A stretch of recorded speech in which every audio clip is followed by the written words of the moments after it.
Bonjour mes petits amis. Je vais vous parler aujourd'hui de Pinocchio. C'est un drôle de nom, n'est-ce pas? Pinocchio. Aucun d'entre vous ne s'appelle ainsi. Et pourtant, Pinocchio, comme vous allez l'apprendre, est devenu un jour un vrai petit garçon, sage, travailleur et obéissant. Mais écoutez plutôt sa belle histoire.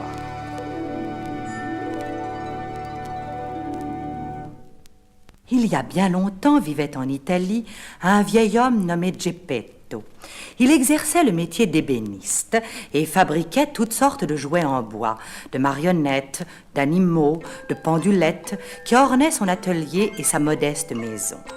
Il n'avait ni femme ni enfant et ses seuls compagnons étaient un joli poisson de Chine qui portait le nom de Cléo et un petit chat malin et affectueux appelé Figaro. Malgré ses deux compagnons, le vieux Geppetto se sentait bien seul.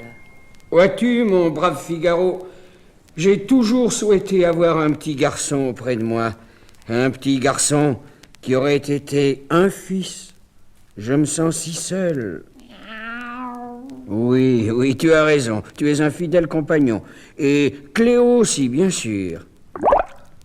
Mais un petit garçon tout de même. Tiens, regarde ce pantin que j'ai sculpté aujourd'hui. N'est-il pas mignon? Allons, danse, mon ami. 1, 2, 3. 1, 2, 3. Imagine que ce soit un vrai petit garçon qui parle, qui chante et qui m'embrasse. Et si nous lui donnions un nom? Voyons, je l'ai taillé dans une branche de pin. Pinot. Oh, appelons-le Pinocchio. Allons, Pinocchio, danse pour moi. 1, 2, 3.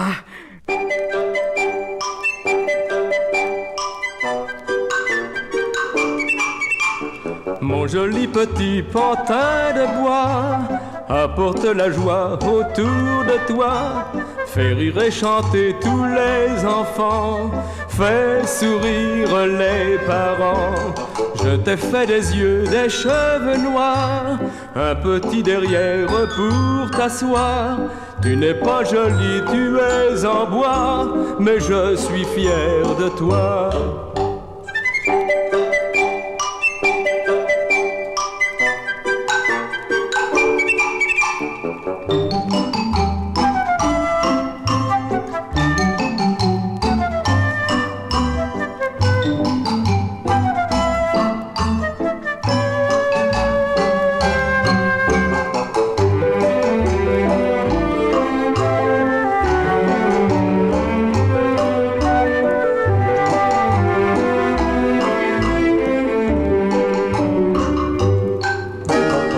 Joli petit pantin de bois apporte la joie autour de toi. Fais rire et chanter tous les enfants, fais sourire les parents. Je t'ai fait des yeux, des cheveux noirs, un petit derrière pour t'asseoir. Tu n'es pas jolie, tu es en bois, mais je suis fier de toi.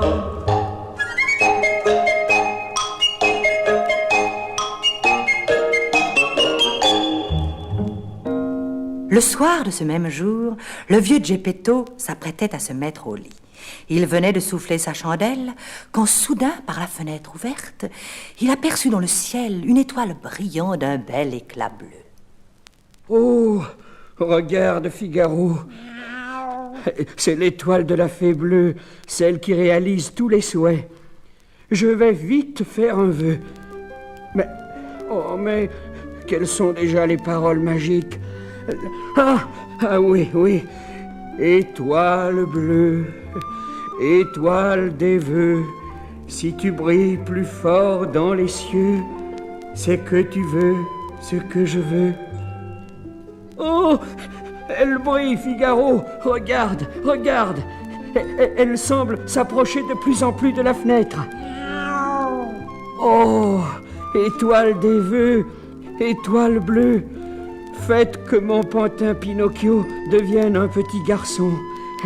Accordez-moi cette grâce. Le vieux Geppetto ne tarda pas à s'endormir, et avec lui toute la maisonnée. Figaro au bas de son lit, Cléo dans son bocal.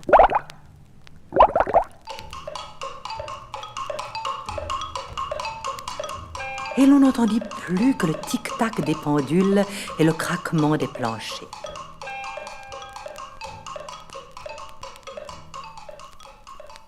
Par la fenêtre largement ouverte, cependant, un petit personnage entra dans l'atelier.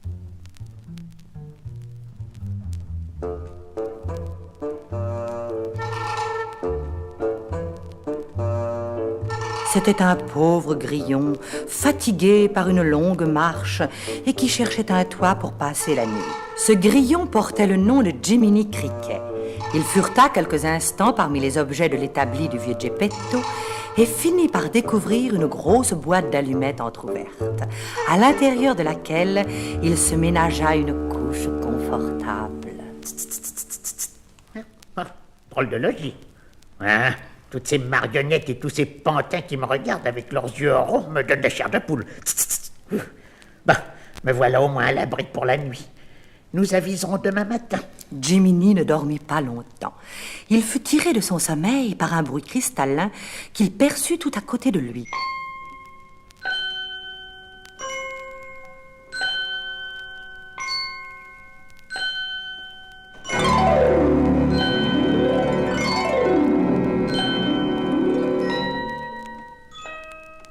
Apeuré, il ouvrit les yeux et vit une lumière éclatante qui prenait la forme d'une dame merveilleuse, vêtue de longs voiles bleus. Elle avait le front ceint d'un diadème où brillait une étoile. La dame s'approcha du pantin qui gisait sur l'établi. « Petit Pinocchio, je te donne la vie puisque tel est le vœu du brave Geppetto. Sache cependant que tu garderas la forme d'un pantin jusqu'au moment où tu auras prouvé par ta bonne conduite que tu peux devenir un vrai petit garçon. » À cet instant, la fée toucha Pinocchio de sa baguette magique et aussitôt le pantin libéré de ses ficelles se frotta les paupières et bondit sur ses pieds. Jiminy n'en croyait ni ses yeux ni ses oreilles. Il se recroquevillait dans sa boîte d'allumettes dans l'espoir de passer inaperçu. Sa manœuvre fut vaine. La fée bleue, se tournant vers lui, lui adressa ces paroles. « Jiminy, je te confie la garde du petit Pinocchio. » Mais madame la fée, je ne suis pas une nounou, Oui, tu seras la conscience de Pinocchio, tu l'aideras à distinguer le bien du mal, et j'espère que grâce à toi, il parviendra à devenir un vrai petit garçon. Oh, merci madame la fée, merci, mais que dois-je faire? Tu ne quitteras jamais Pinocchio. Tu lui indiqueras toujours le bon chemin et tu seras responsable de tous ses actes. Sur ce, la fée bleue effleura Jiminy Cricket de sa baguette. Et le brave grillon vit soudain sa vieille défroque usée se muer en de beaux vêtements de drap souple. Aussitôt, la belle lumière bleue disparut et Jiminy se retrouva seul dans l'atelier à côté de Pinocchio qui le regardait d'un air étonné et attendri. Eh bien, vois-tu, Pinocchio, apprends déjà qu'il n'est jamais vain d'invoquer la fée bleue. Elle répond toujours à votre appel. Quand on brille la bonne étoile, la fée bleue ouvre son voile et vient accorder ce qu'on a demandé.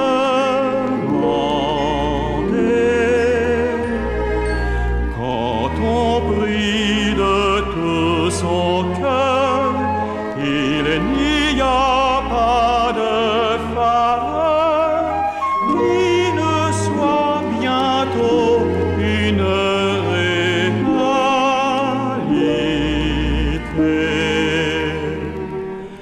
Âme tendre, cœur triste, cœur aimant, le destin bienfaisant sait vous comprendre.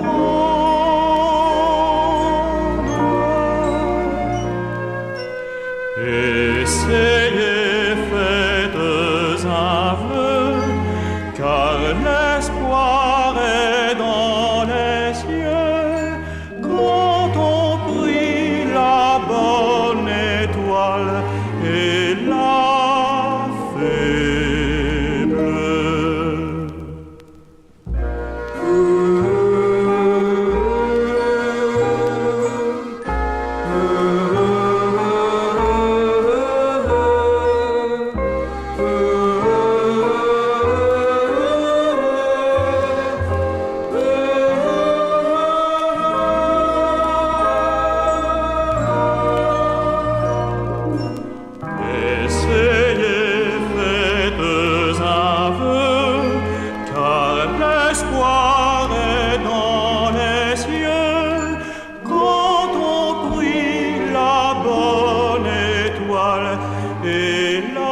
Jiminy.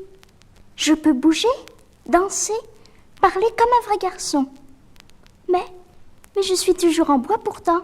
Oui, Pinocchio, tu ne deviendras un vrai petit garçon que le jour où la fée bleue l'aura décidé. Pour cela, il faut bien te conduire. Et je te demande de toujours m'obéir, car je suis ta conscience. Et j'ai promis à la fée d'être la meilleure conscience du monde. Mais comment faire, Jiminy, pour t'appeler toutes les fois que j'aurai besoin de toi? Eh bien, c'est très simple. Voyons, sais-tu siffler comme cela? Non, essaye encore. Voilà, c'est très bien. Alors écoute-moi, toutes les fois que tu auras besoin de moi, tu n'auras qu'à siffler pour m'appeler, et je viendrai te donner conseil.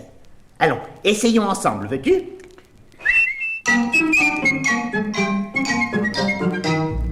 Quand dans l'existence vous craignez de faire fausse route, sifflez tout de suite, sifflez tout de suite. Quand le mal l'emporte, quand le cœur est en déroute, sifflez tout de suite, sifflez tout de suite. Si ça ne suffit pas, vous hurlez bien fort d'une voix de stentor. Quoi? Jiminy Cricket!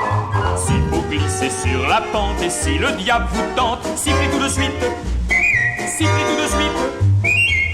Alors votre conscience paraîtra.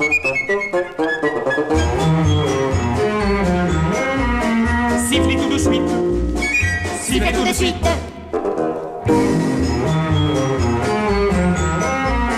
Sifflez tout de suite, sifflez tout de suite.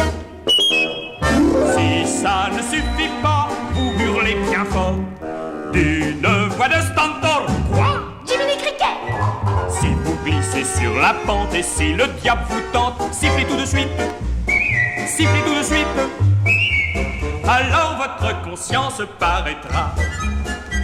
Alors notre conscience paraîtra.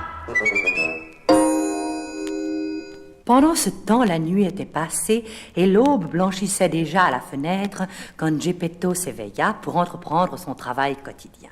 À peine eut-il fait quelques pas dans son atelier qu'il aperçut Pinocchio qui se promenait sur le grand établi.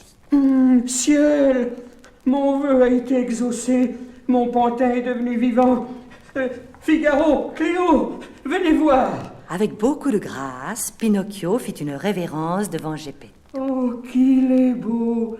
Regarde, Figaro, comme il sait saluer. Oui, père. Et je sais aussi parler, chanter, danser. Le brave Jiminy, qui est ma conscience, m'a même appris à siffler. Écoutez. Oh, qu'il est mignon. Mais où est Jiminy? Je ne le vois pas. Permettez-moi de me présenter, monsieur Geppetto. Je suis Jiminy Cricket. Et la fée bleue m'a nommé conscience de Pinocchio. Le vieux Geppetto pleurait de joie, tandis que Figaro bondissait autour de lui et que dans son bocal, Cléo, le petit poisson chinois, lançait des glouglous joyeux en faisant de grosses bulles d'air.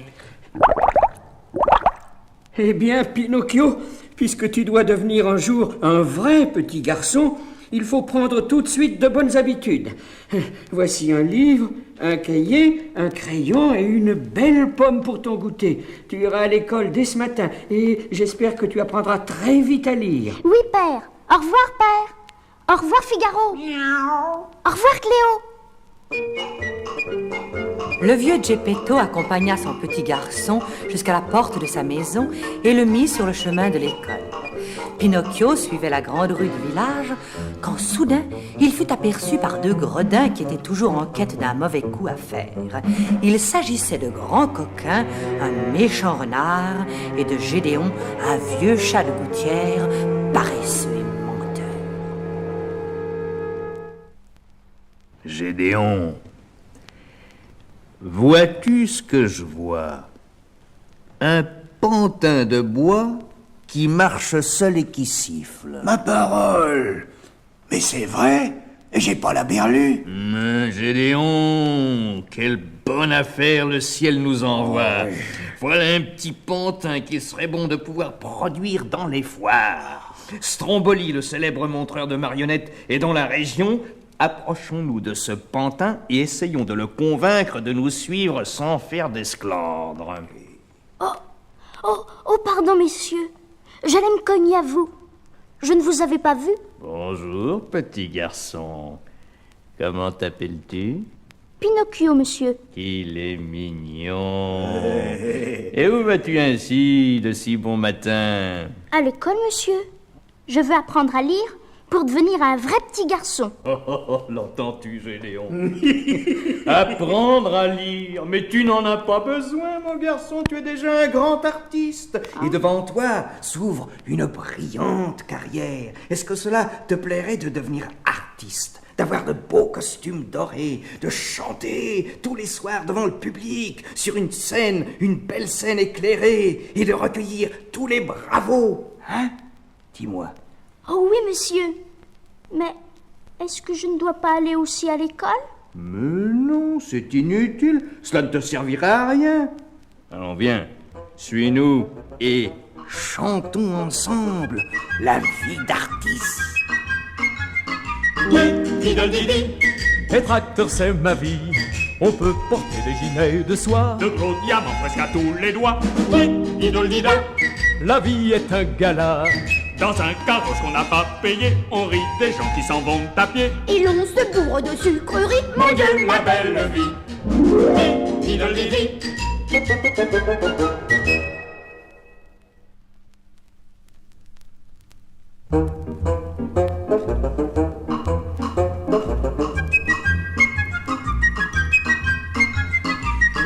Idol-didi. Être acteur, c'est ma vie. On peut porter des gilets de soie. De gros diamants presque à tous les doigts. Idol-dida. La vie est un gala. Dans un carrosse qu'on n'a pas payé, on rit des gens qui s'en vont à pied. Et l'on se bourre de sucreries. Mon Dieu, la belle vie. Idol-didi. Titam, titi, titam, tam, tam. Didim, dididolidam, didam. Pom pom pom pom pom pom pom pom. Ratom, tom, tom, tom, tom, tom, tom. Titim, titi, pititim, titim.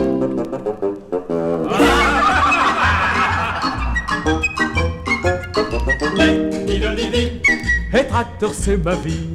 On peut porter des gilets de soie. De gros diamants presque à tous les doigts. Idol-dida. La vie est un gala.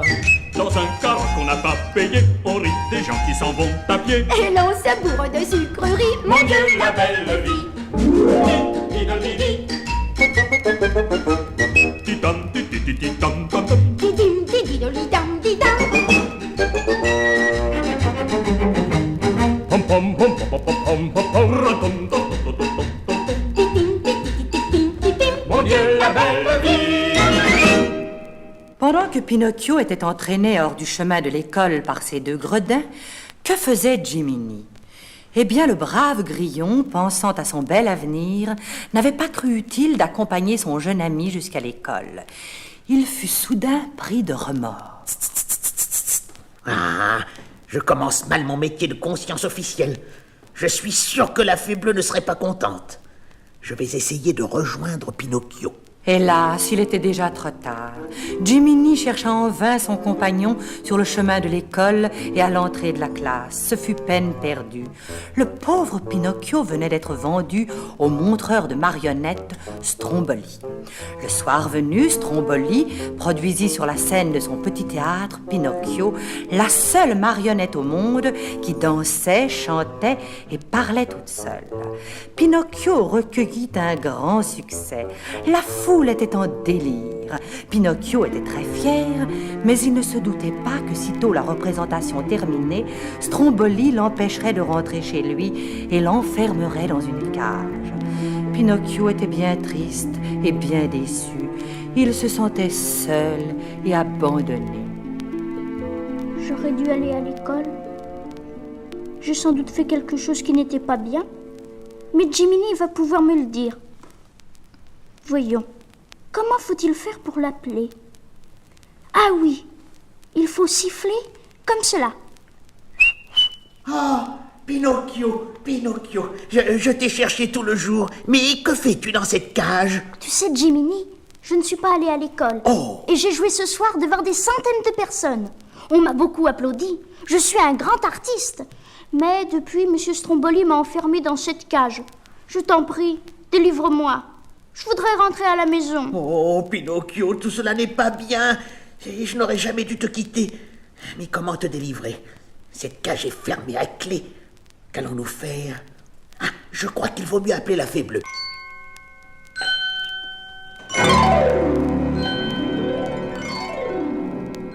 Tiens, voilà son étoile qui brille dans le ciel. Elle nous a entendus. Elle approche, la voici. Pinocchio, es-tu allé à l'école aujourd'hui? C'est-à-dire... Oui, madame la fée. J'y suis allée. Prends garde, Pinocchio. Ton nez va s'allonger si tu mens. Cela commence déjà et bientôt il sera si grand que tu ne pourras plus le porter. Oh, malheur, dis la vérité, Pinocchio. Mais je dis la vérité, Jiminy. Oh ciel, Pinocchio, ton nez s'allonge encore. Il est passé au travers des barreaux de la cage et déjà les oiseaux le prennent pour une branche d'arbre. Dis la vérité, Pinocchio, dis la vérité. Écoute ta conscience. Oh, pardonnez-moi, madame la fée. Je ne vous ai pas dit la vérité. Non, je ne suis pas allée à l'école. J'ai voulu mener la vie d'artiste avec monsieur Grand Coquin et monsieur Gédéon. Promets-moi de ne plus mentir. Et toi, Jiminy, essaie dorénavant d'être un peu plus attentif. Sans quoi je reprendrai les beaux vêtements que je t'ai donnés et tu retourneras errer par les chemins. Oh oui, c'est promis, madame la fée bleue. C'est promis. Ôtez-moi ce vilain nez. Je vous en prie. Soit, je vous pardonne. Et je vous autorise à regagner votre logis. D'un coup de baguette magique, la fée rendit à Pinocchio son apparence normale. D'un second coup de baguette, elle ouvrit la cage, Pinocchio sauta à terre, quitta la roulotte du méchant Stromboli par la fenêtre et, accompagné de Jiminy, s'enfuit vers sa maison. Sur le chemin du retour, Pinocchio était si pressé de retrouver son père Geppetto qu'il ne se soucia pas du pauvre Jiminy qui, derrière lui, s'essoufflait à le suivre. Hé, Pinocchio, mais pas si vite, je ne te vois plus. Oh, la nuit est si épaisse que je l'ai perdu. Oh, s'il pouvait seulement siffler pour m'appeler. Pinocchio! Hélas, Pinocchio n'entendit pas sa conscience, et cela allait lui causer encore bien des malheurs. Quand il parvint chez lui, il ne trouva personne. Le brave Geppetto, inquiet de ne pas le voir revenir, était parti à sa recherche. Pinocchio s'assit sur le seuil de sa porte, décidé à attendre son père. C'est à cet instant que Gédéon et Grand Coquin, qui rôdaient toujours à travers le village, l'aperçurent. Mais c'est notre ami Pinocchio. Que fais-tu dehors à cette heure? Je suis seule, monsieur Grand Coquin. Vous savez, je me suis enfuie car monsieur Stromboli m'avait enfermée dans une cage. Pourtant, j'avais eu beaucoup de succès à la représentation. Maintenant, je vais attendre mon père et demain, j'irai à l'école. Grand Coquin vit immédiatement le nouveau parti qu'il pouvait tirer de Pinocchio. Au cours de l'après-midi, il avait rencontré le cruel cocher de l'île au plaisir qui stationnait non loin du village avec sa grande voiture. Le cocher lui avait demandé de l'aider à trouver tous les petits garçons paresseux, méchants, désobéissants, gourmands, bavards et menteurs qu'il était chargé de conduire à l'île au plaisir. Là, il ne tardait pas à être transformé en âne. Le cocher lui avait promis une belle pièce d'or pour chaque petit garçon qu'il ramènerait. Tu ne vas pas rester ici toute la nuit à attendre ton père, Pinocchio. Pourquoi ne viendrais-tu pas avec nous à l'île au plaisir? Non, monsieur Grand Coquin. Je veux revoir mon père. Et puis, je dois aller à l'école. Je l'ai promis à la fée bleue. C'est dommage. C'est si merveilleux, l'île au plaisir. N'est-ce pas, Gédéon? Mais qu'est-ce que c'est que l'île au plaisir? C'est un endroit magnifique où les petits garçons peuvent faire ce qu'ils veulent. On leur donne des jouets, des gâteaux, des bonbons, toutes les plus belles gourmandises et même de gros cigares en chocolat. Il y a des rivières de sirop, des forêts de sucre d'orge, et toutes les maisons sont en pain d'épices, en chocolat et en nougat. Et puis, il y a des manèges, des chevaux de bois, des lampions et de la musique partout. Ah, l'île au plaisir. Une fois de plus, le pauvre Pinocchio ne se méfia pas de grands coquins, et sans appeler sa conscience, il suivit les deux gredins qui le vendirent pour une pièce d'or au vieux cocher. Quand Pinocchio arriva, la charrette était déjà pleine de méchants petits garçons. Le cocher fit claquer son fouet, et dans la nuit, la grande voiture, chargée de sa cargaison, disparut en direction de l'île au plaisir. Pinocchio, pourtant, ne tarda pas à s'apercevoir qu'il payait cher sa désobéissance.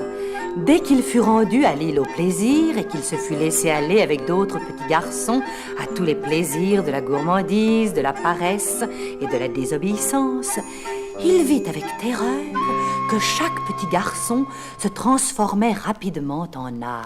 Oh, regarde, tes pieds sont devenus des sabots. Et tes oreilles sont longues et pointues. Et tu as une queue. Oh, toi aussi.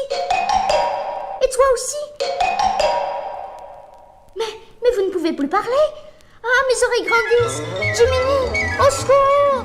Jiminy, au secours. Jiminy. Dès qu'il eut sifflé, Jiminy apparut. Oh, Pinocchio, mais dans quel état es-tu? Et pourquoi ne m'as-tu pas appelé plus tôt? Regarde, te voilà affublé d'une queue et de 2 oreilles d'âne maintenant. Vite, sauvons-nous avant que tu ne sois complètement transformé en ânon. Cette fois, Jiminy grimpa sur l'épaule de Pinocchio pour être sûr de ne pas le perdre. Et le petit Pinocchio courut de toutes ses jambes jusqu'au bord de l'île où, sans hésiter, il se jeta à l'eau pour rejoindre le rivage.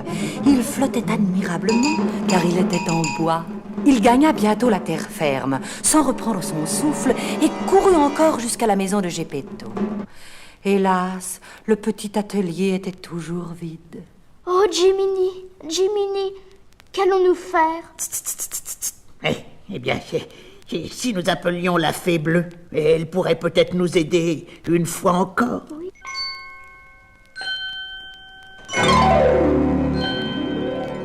À peine eut-il prononcé ces paroles que la fée bleue apparut, plus belle et plus étincelante que jamais.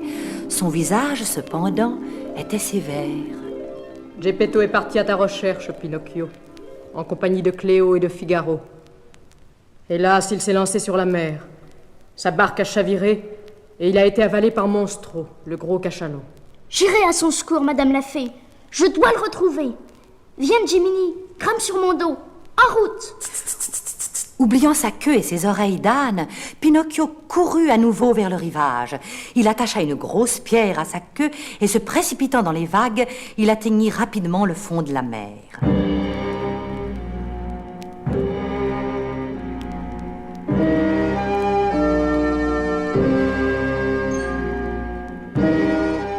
Il marcha longtemps à travers les algues et les rochers.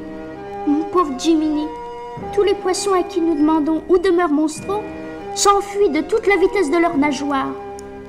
Crois-tu que nous parviendrons jamais jusqu'à lui? Courage, Pinocchio, courage! Nous finirons bien par le retrouver. Bientôt, en effet, Pinocchio et Jiminy entendirent un grondement régulier et virent soudain se dresser devant eux l'énorme masse du cachalot qui dormait au fond de la mer sur le sable blanc. Courageusement, Pinocchio s'approcha de Monstro et lui dit: Qu'as-tu fait de mon père Geppetto? Oh, Pinocchio, oh, comme j'ai peur. Mais je t'en prie, sois poli, Pinocchio. Monstro ne daigna même pas répondre au petit pantin. Il ouvrit largement sa gueule et en une seconde, Pinocchio et Jiminy se retrouvèrent au fond de l'estomac du monstre en compagnie de Geppetto. Oh, Pinocchio, mon petit, comme je suis heureux de te retrouver. Que sont ces oreilles et cette queue? Oh, ce n'est rien, père. Je vous expliquerai. Pour l'instant, il faut nous tirer d'affaire. Mais comment allons-nous sortir d'ici? J'ai essayé maintes fois sans succès. Quand Monstro ouvre sa gueule, il y a tant d'eau qui rentre que je suis entraîné à nouveau vers le fond de son estomac. Oh, j'ai une idée, père. Nous allons construire un radeau avec tous les débris qui sont dans l'estomac de Monstro. Puis, nous y ferons du feu et nous essayerons de faire éternuer ce méchant cachalot. Bien accroché au radeau, nous serons ainsi expulsés de son estomac. Bravo, bravo, bravo. Allons, vite, vite à l'ouvrage. Ah, quelle tempête, mes amis, quelle tempête quand Monstro éternua. Le radeau fut projeté hors de l'estomac du cachalot. Mais bientôt le monstre, fou de rage d'avoir été berné, se lança à la poursuite du frêle esquif. Geppetto et Pinocchio ramaient de toute leur force. Ils grimpaient en haut des vagues, redescendaient au fond de l'abîme et grimpaient à nouveau. Le monstre allait les atteindre quand une lame de fond les précipita contre les rochers du rivage où le radeau se brisa. Pinocchio, Figaro, Cléo, Jiminy, êtes-vous sains et saufs? Ah, hélas, monsieur Geppetto, je crains fort que Pinocchio ne soit blessé. Oh. Regardez, il est inanimé et sa tête est venue frapper les rochers au moment du naufrage.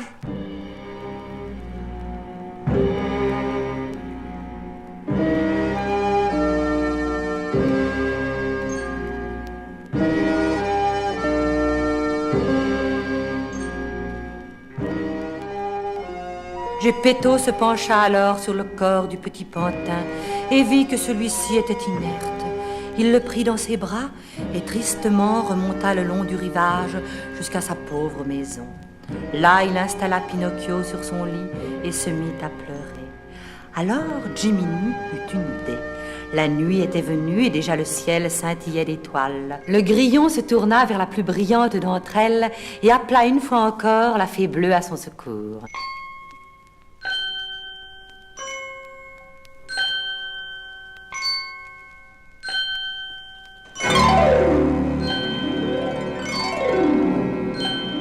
Geppetto, Cléo et Figaro la virent apparaître pour la première fois. Ils étaient émerveillés. Elle toucha Pinocchio de sa baguette magique et prononça ces paroles. Pinocchio, tu t'es conduit courageusement. Tu as ainsi prouvé que tu étais digne de devenir un vrai petit garçon. Brave Geppetto, regarde. Pinocchio va se réveiller et ton vœu est exaucé. Oh. Quant à toi, Jiminy, je te nomme définitivement conscience officielle de Pinocchio. Et pour te récompenser, je te donne ce bel insigne doré. Mais... je n'ai plus d'oreilles d'âne, ni de queue. Je ne suis plus en bois. Oh, merci. Merci, Madame la Fée Bleue. Père, je suis un vrai petit garçon.